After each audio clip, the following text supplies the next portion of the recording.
Hey, fight fans, welcome back to Carlo Cruz MMA. Today we got a special guest for you. My guest is a UFC lightweight. He is the phenom. He is Mr. Evan Elder. Evan, what's up, my friend? How are you? What's up, Carlo? I'm doing great, man. How are you? I'm doing great, man. Awesome to have you on here, man. 5 fights in the UFC, now becoming a fan favorite. I think one of the reasons why is the way you fight, man. You're so much fun to watch fight. You're a well-rounded mixed martial artist. You're always looking to go for the finish, man. There's never a boring Evan Elder fight. I mean, you won the fight of the night bonus before. How much pride do you take in your fighting style? First off, thank you. I take a lot of pride in that because, not only are we athletes and competitors, but entertainers. At the end of the day, so there's no scarcity of talent nowadays. There's so many high level fighters, and there's nobody there. There's the UFC has plenty of people that are going to show up and play the game well. So I just want to make sure whenever I get in there, people are excited to watch me.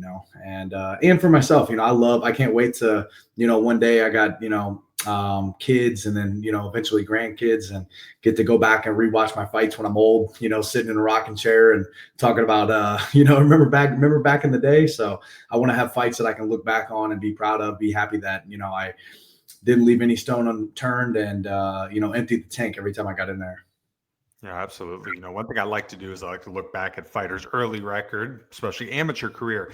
You're a type of guy, I think it's your third fight. You fought a guy who's made a name for himself in the UFC, Violent Bob Ross, Luis Pena. Is it cool now when looking back at it? Now you're a pro. Obviously, he's been in the UFC. He became a fan favorite. He became a name. Is it cool to see, where one of your opponents went from the amateurs? Yeah, dude, absolutely. You know what? Right before we got on here, we were kind of discussing how I don't ever really look at like my opponent as my enemy or anything. I can look at the guy standing across the cage from me with tremendous respect and admiration for one, I know how hard it is to even get in there, and then for two, the preparation and everything leading up. So, there's a lot of work that goes into it. And I think that's why there's so much mutual respect at the end of a fight is we understand, all that goes into it. So anyways, with all that being said, yeah, I love seeing whenever the people I get to compete against also do well, and it is really cool. Luis Pena was, honestly, that fight was a huge turning point in my career. It was my third amateur fight. And so I was 2-0 at the time I fought him. It was his last amateur fight. I believe, I think that I was his last amateur fight before he went pro. And then he went on a great run, went to the UFC where he got in the Ultimate Fighter and did well. And, anyways, that fight I ended up losing by decision, and it was the kick in the ass that I needed to get me to change a lot of things. I was just turned 19, so I was pretty young, and up until that point, I was very content with staying at the gym I was at, the gym that I started training at in the middle of Missouri. And I had a terrible weight cut. I felt like training went really bad. And, it was just a perfect combination of things to kind of kick me in the ass and be like, hey man, if you want to do this, like you say you want to do it, you need to do everything right.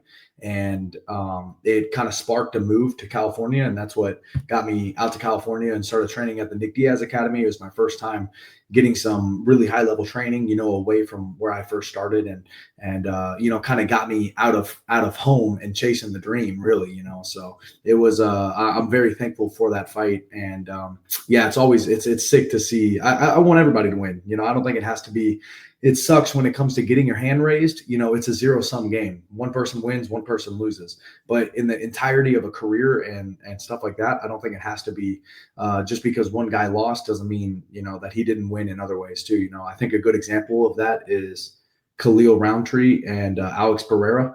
Khalil lost the fight, but man, he won in a lot of ways too. It's like, dude, the heart that he showed, the skills that he showed, so though it was a loss on paper, I think there was a lot of wins that came with it. Oh, absolutely. You mentioned, man, it's a crazy lifestyle being a professional fighter. So many people are watching this now. I mean, you have the UFC almost every weekend. You have PFL, bare knuckles, Tri Combat, all these things. Very few people understand what it's like to be a professional fighter. When you're battling it on the regional scene, man, a lot of guys have to have a 9-to-5 job. I mean, you're not making millions of dollars fighting the regional scene. A lot of guys are losing money fighting on the regional scene at times. You stay up late, you wake up early, you miss birthdays, weddings, Thanksgivings, dinners, you sacrifice everything just maybe for the opportunity to fight in the biggest platform in the world like you are right now. even when you make it, man, the money gets better, popularity, you get more followers. You're still doing this every single day. You're still sacrificing everything to chase this dream. What's made you want Yeah. to stick through it? Well, dude, I tell you what, it really is hard. It's because even now, I'm in the UFC and I'm doing well, and I'm not balling. It's like the money, we don't get paid like other professional athletes, truthfully. So there's a lot of us in the UFC that have jobs. So thankfully I'm at a place now where I'm I train full time and stuff like that. But most of us, will probably either serve or work some jobs on the weekend. Or for me, I've always taught class and cleaned the mats everywhere I go to try to kind of pay for my gym fees. And I'd get some private lessons here and there, to make some extra money. Drove Uber for a while and stuff like that. But man, the thing that keeps you going is the love of it. You have to love this shit. It's so hard physically, mentally, spiritually. It's so hard that if you're doing it just for materialistic gain, for societal status, being a badass in a cage, or if you're doing it for money, you're doing the wrong thing. But yeah, man, it's really a love for the sport. And truthfully, for me, and I think this is what it is for everybody, for all of us, is that we intrinsically know, whether it's conscious or subconscious, we know that this is what we have to do to be the best version of ourselves. There's nothing that pushes us to force us to be better, like stepping in the cage, man. So for me personally, that's what it is. It's this intrinsic understanding of, this is what I'm called to do to be the best version of myself. So it's what I must do. You mentioned your ties to the Diaz's. For me, obviously fan favorites. Everybody loves those guys, but I really feel like they kind of revolutionized the sport in a way. They instilled this, you don't got to get ready when you stay ready attitude. Any place, anywhere, anytime, train, get ready for the fight. By going over there, training with those guys, that's something you instilled. Did you learn that mentality? Oh yeah, what's funny? I got a really cool story. In my opinion, it's a cool story of Nate Diaz. Whenever I first got there, there's another crazy long story I won't include, but like getting out there was a whole ordeal. But once I started training there, Nate was gone for the first like 3 months, so I never even saw him. But when he came back, it was because he had a shoulder injury and he was out for like 3 months, and he came back pretty out of shape, as you do from having injuries, like when you literally can't do anything for like 3 months, you come back and you're physically out of shape. Mentally, you haven't been in the gym pushing yourself. So, it's easy for you to kind of, get exhausted quick and to find ways to give up or whatever. Take it easy, sit out rounds, stuff like that. The first day that I saw Nate back, he was visibly out of shape. And the way we were sparring at the time was like old school boxing sparring. The whole gym would get around and watch one group of guys spar at a time. So 2 guys would get in the boxing ring. You would lace up your 16-ounce gloves, Vaseline with headgear, and everybody was sparring. And usually you would spar with one person 3 to 5 rounds. So it'd be like a fight. And anyways, Nate got in and he went through like 15 people, dude. It was insane. And to me, it was the first time, because I was about 19 whenever I was out there. 19, maybe I was 20. No, I was probably still 19, but it was the first time that I ever really saw that cardio is mental. And Nate was visibly physically out of shape and visibly exhausted. He was like a drop in his hands. He was getting tired, and he would take a step back and he would literally say out loud, "Fuck that, I'm not tired." And he would get, dude, it was like he just found another gear all of a sudden. And I'm like, and he did it over and over and over again. He would just be like, "Fuck that, I'm not tired." He kept telling himself, "I'm not tired." And it would light him up and put a fire back in him to it's like he just found a second wind all of a sudden.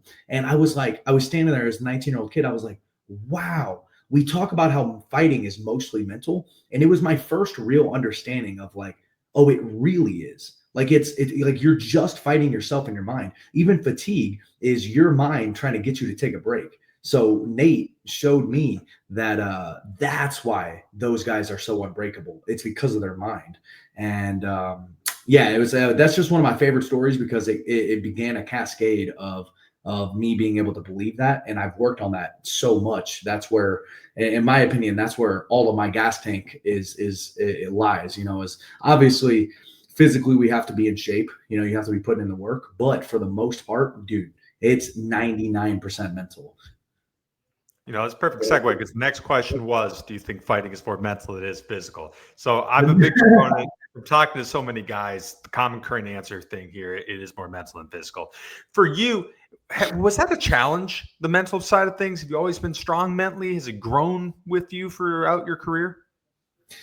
I would say that is truly one thing I've been blessed with is a good attitude. I think it's a good attitude more than anything. I've always been able to, it made sense to me.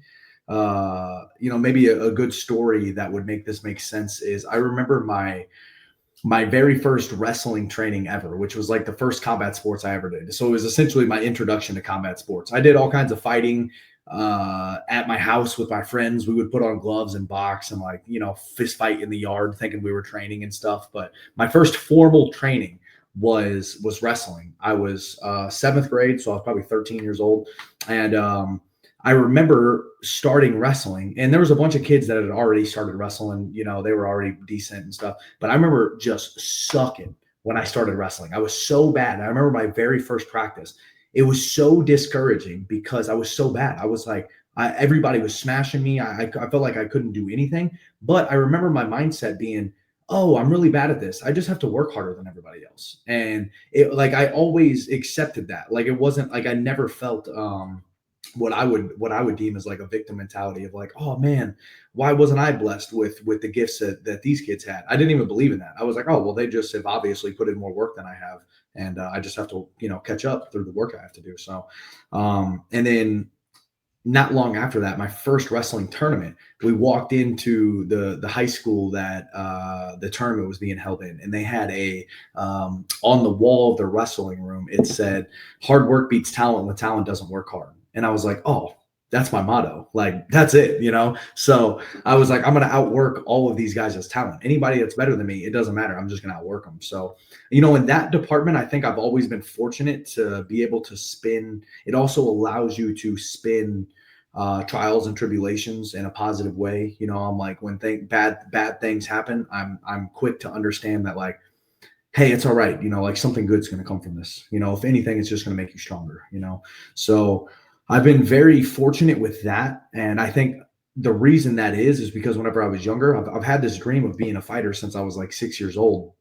And I remember whenever I was growing up, before I could start training, I would always be watching like motivational videos on YouTube, like Inky Johnson and E.T. Eric Thomas, just motivational speakers and stuff about, how you have to never give up, and it's all the hardships that actually make you stronger, and failure is how you succeed, and all this stuff. So I kind of filled my mind with those things. But with all of that being said, it is 100% a skill. I think anything and everything in life is a skill, but the mental side of things is especially a skill, and it takes practice.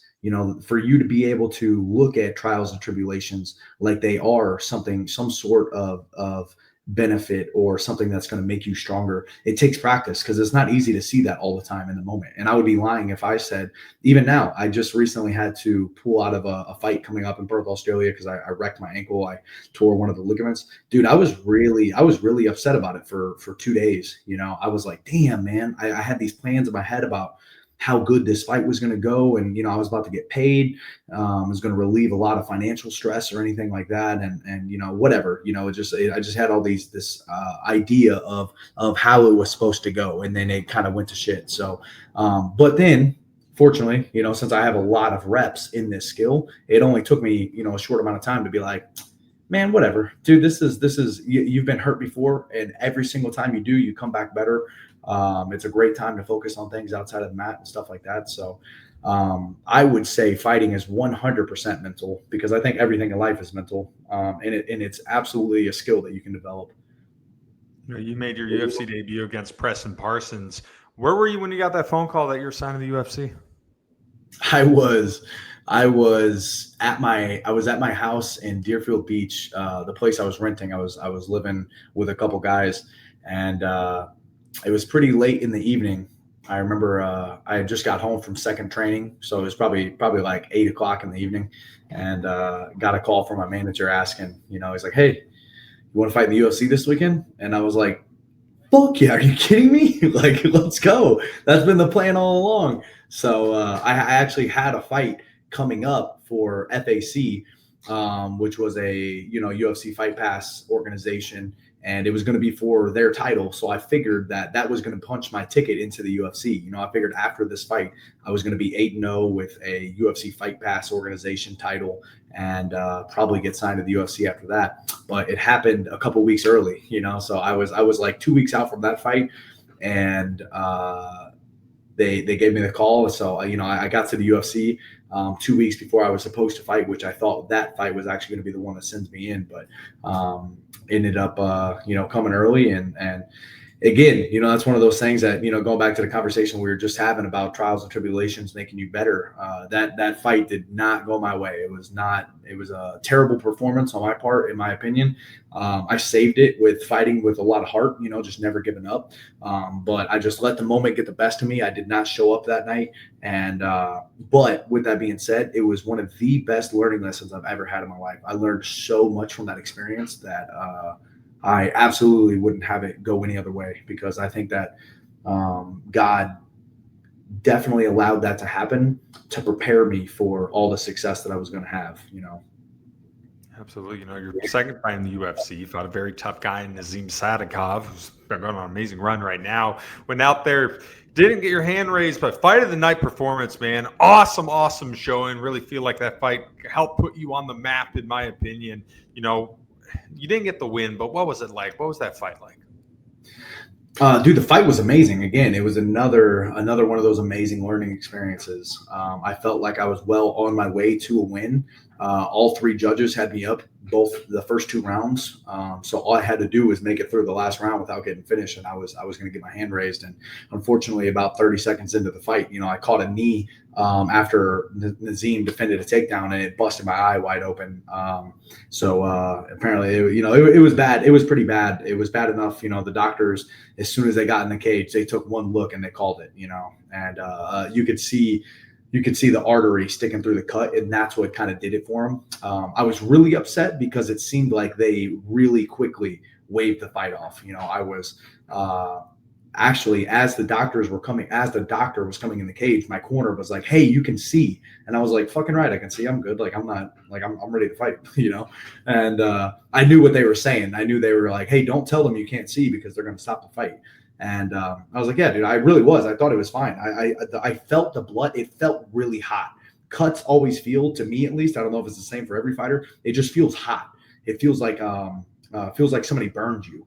And so I felt it burning on my eye, but I thought I was cut up here and the blood was leaking down, but it was actually, I was freaking gashed open right here. And, but since it was so close to my eye and the artery was sticking out, that's why, they stopped the fight so early or so quickly whenever they saw it. But, yeah, man, I'm really, really, really grateful, really thankful for that fight. Another great thing that came from that is, well, for one, the fight of the night bonus. That was nice. That really helped out a lot. Also, the way that getting the fight of the night kind of puts you out there a little bit. So having a good performance, good fun performance is always great. And then also gained a great training partner. Me and Nazim are super cool now. So I get to train with him quite a bit. And it's iron sharpens iron as one man sharpens another. So it's great to have people like him that I can have in my training room, in my corner if I need. And so I'm glad we got that fight out of the way and got acquainted with each other, after that. So that's been a great blessing. You're on a 3-fight win streak in the UFC right now, man, becoming a really big name in that division. What's been going right for you these days? Man, I feel like, the first two fights were learning experiences. And like I was saying, I think God allowed me to go through that to be able to shape me and mold me into the person that I needed to be, the fighter that I needed to be in order to have the experience. I was still pretty green. I was pretty young. 25 at the time whenever I first got in the UFC, freshly 25, and I was only 7-0 at the time. I hadn't had a lot of high level experience. So I would say what's going right is just really just staying consistent and sticking to the plan. I moved to Vegas about a year and a half ago, and I've loved that move. I really having the UFC PI, the Performance Institute, has been such a great resource as far as being healthy. Stuff like this, like with my ankle, for example, was such a blessing. Fortunately, I haven't had to deal with too many injuries, too many bad injuries. At least, we're always constantly fighting chronic nagging injuries, but as far as like detrimental stuff that's going to really kind of take you out and put you on the sidelines for a couple months at a time, I haven't had one of those injuries in a while. But being here at the UFC PI, they've tremendously helped the recovery rate. Being able to get worked on twice a day and having access to the hot tub, cold tub, sauna, cryo, red light therapy, PEMF therapy, all the therapists, it's been a game changer. So, and then on top of that, Vegas is just pretty much the hotbed for MMA. It's the fight capital of the world, pretty much. So many different training partners. I've been blessed with, getting to train in a lot of different rooms with a lot of different guys, getting different looks, getting different opinions on techniques, and so, just a lot of great things. And honestly, now I'm really, really, really excited. I've been working with Joe Schilling is my striking coach now, and he has changed my understanding of striking. He's just such a high level and detail oriented striker and just individual, and he has really been, a game changer to add to my fight camp, my training, and everything else. So along with Jason Mainley has been my jiu-jitsu coach here recently, and again, he's really, really, really improved my game a lot. So I'm really excited to get back in the cage. Hopefully, I'm really hoping I will be back full speed and here in about probably 2 or 3 weeks. The PTs at the PI have been really impressed with how quick my ankle's recovering, so I'm hoping I can get back on the mats in another couple of weeks, and then maybe get a fight before the end of the year, hopefully December. Your last time out was UFC Kansas City, took on Gage Young, top prospect. Last minute kind of opponents changed there. What was that whole thing like, man? It sucked because I know Gage and I like Gage a lot. So it was my first time I ever really had to fight somebody like I actually knew and liked. And it was a little bit tough mentally leading up to it because I was like, damn, dude, I wouldn't want to visualize like, dude, we have bad intentions when we're fighting. It's I'm standing across from the cage, you're trying to kill me, and I got to kill you before you kill me. And again, going back to earlier, fortunately, it's not the end of the world to me because I know that even though I'm standing across the cage from one of my friends, my opponent is not my enemy. So even after the fight, man, it was great getting to catch up with Gage, and we were both thanked each other for the challenge and the opportunity to get better. So again, that mutual respect is always great. But Gage was tough, man, super fucking tough as nails. And he just had a fight recently on the Shanghai card, looked great. I think that he's really going to I think he's going to do great things. He's going to have a lot of success. So I'm grateful to have gotten to compete against him. And I'm really thankful that he stepped up and took the fight, because whenever my manager called me, I was really worried that the fight was going to fall through, that they wouldn't be able to find anybody, and that, I was just going to have to, kind of push the date back and find somebody else later on or something, and with training hard in the fight camp and then cutting weight, being so close, it really sucks when stuff like that happens, whenever a fight falls through and you don't end up getting to perform and get paid and, have another fight on your record and stuff like that. So really grateful that he was able to step up and take the challenge. At this point in your career, what's the ultimate goal? Ultimate goal is always UFC world champ, man. That's at least career wise, that's the ultimate goal. I would say, other than that, like, goal in life is going to be just freedom in general, freedom of time, freedom of finances, and spiritual freedom. There's nothing there's no freedom in this world like the freedom of Jesus Christ. I'm telling you right now, Jesus is king. So, so praise God for that. But career-wise, UFC world title is always the goal. As long as I'm competing, I'm planning on being the best. I really use this as my vehicle to reach my maximum human potential. So this is what is going to force me to evolve into the greatest version of myself, and I'm going to enjoy the ride and see where it takes me. And I think that if I truly give my best effort, that there's no reason that my best can't be the best. So I have every intention in the world on being UFC world champion. We talked about the sacrifices earlier, what it takes to be a professional fighter. So many people are watching this. And I think for the most part, the fans understand, I think, a basic understanding of what you guys are doing. They know that you're training. They're trying to get fights, to get bigger fights, more money, titles, all that stuff. But I feel like very few people see the fight outside of the fight. And to me, that's the fight to secure financial freedom. That's the fight to not have to clock in at 9 o'clock in the morning, clock out at 5 o'clock. That's the night to build a platform, grow your audience, spread the message that you want, and impact the world in your way. Don't live by societal norms. Live life on your own terms. Has that been a big part of the journey for you? Hell yeah, you just killed it. That's exactly, man. That's 100%. You know exactly what it is then, because that is the fight outside of the fight, and that's really what it's all about too. It's like, that's the type of stuff I think that is what's most important, most impactful. And as cliche as it is, that's why the process is so much more important than the destination or the product. The journey is more important than the destination.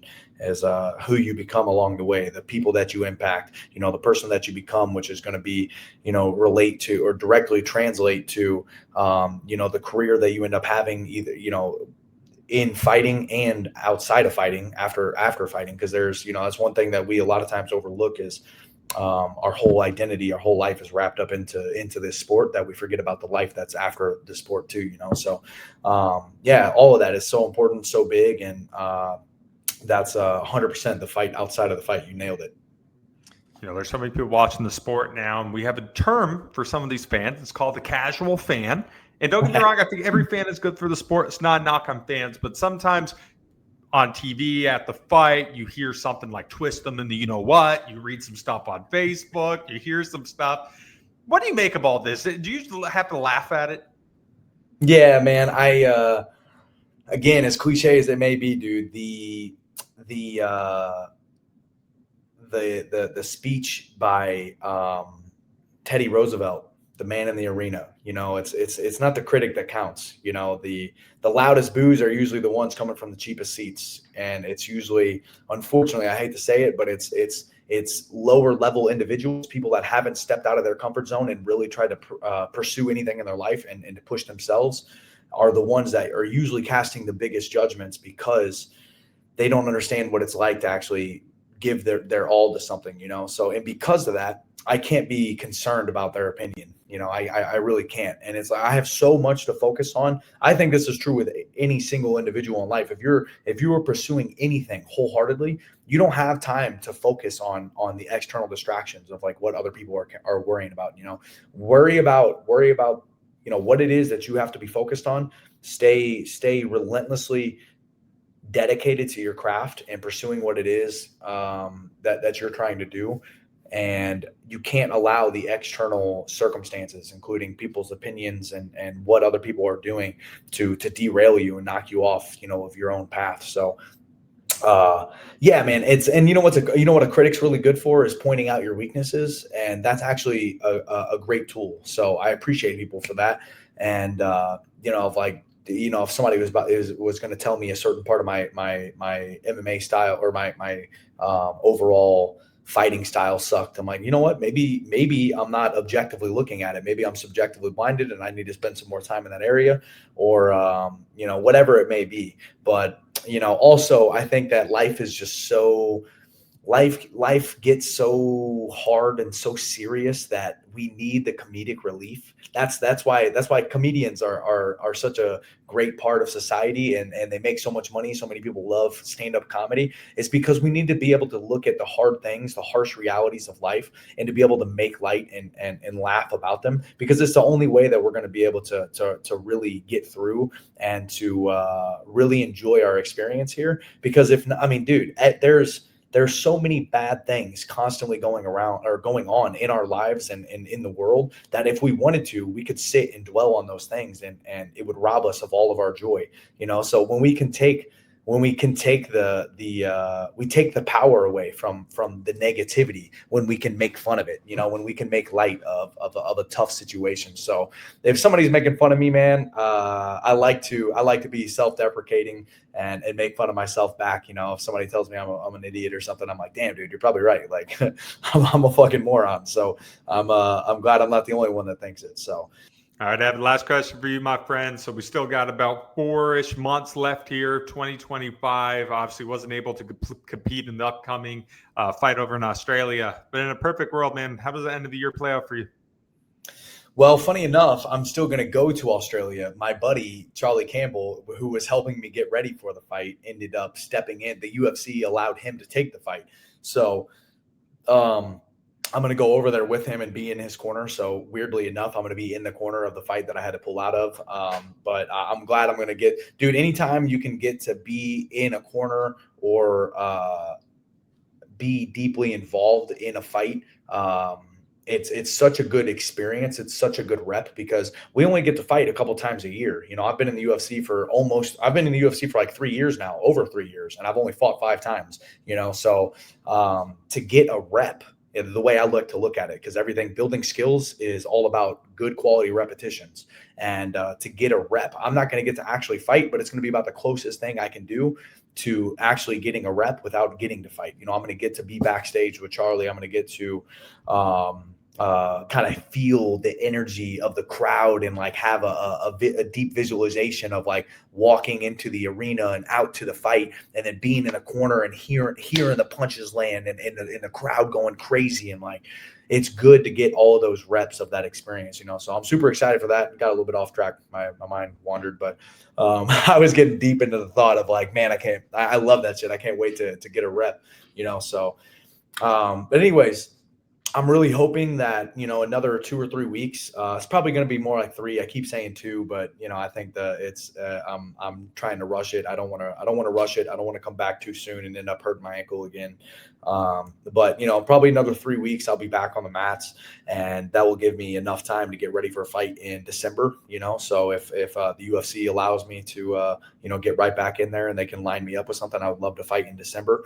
And, it'd be super sick, in an ideal perfect world, I'd get to fight early December or something like that, and then get to go home and spend a couple weeks with my family. I haven't been home for a while, and really missing my sisters, my nephews, my mom, my dad, grandma, and everybody. So yeah, hopefully, man, we freaking get healed up. I'm gonna come back feeling good. I'm in strength and conditioning right now, doing anything and everything that I can. My mobility is really limited because of the ankle, but I'm gonna stay doing what I can. Hopefully, I come back in decent shape, so it doesn't take me too long to get in fight shape, and I can be banging out a fight camp and fighting in December.